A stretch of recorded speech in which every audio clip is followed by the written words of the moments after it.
বন্ধুরা, আজকে আমি করলা দিয়ে শুক্তো ডাল রান্না করব। তো আমি করলা পাতলা পাতলা করে কেটে নিয়েছি, নিয়ে নুন হলুদ মাখিয়ে নিলাম। মাখিয়ে নিয়েছি। এবার আমি তেল গরম করে নেব। করলাটা ভেজে নেব। আমি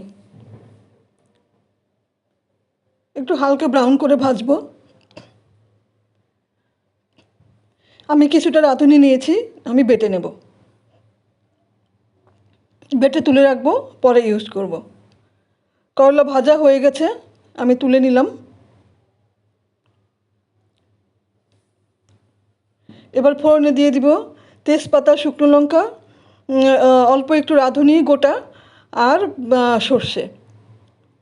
ফোড়নটা ভালো করে ভেজে নিয়ে আমি ডাল দিয়ে দেব।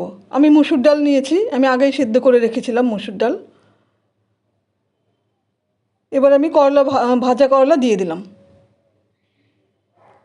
আমি একটু আদা বাটা নিয়েছি আর রাঁধুনি বেটে নিয়েছি। আদা বাটা আমি ডালে গুলে আমি দিয়ে দিলাম, আর বেটে রাখা রাঁধুনিও দিয়ে দিলাম। কিছুক্ষণ ফুটিয়ে তারপর আমি হলুদ গুঁড়ো দিয়ে দিলাম।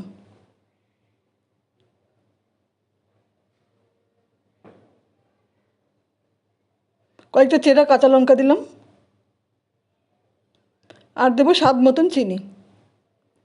কিছুক্ষণ ফুটিয়ে আমি নামিয়ে নেব।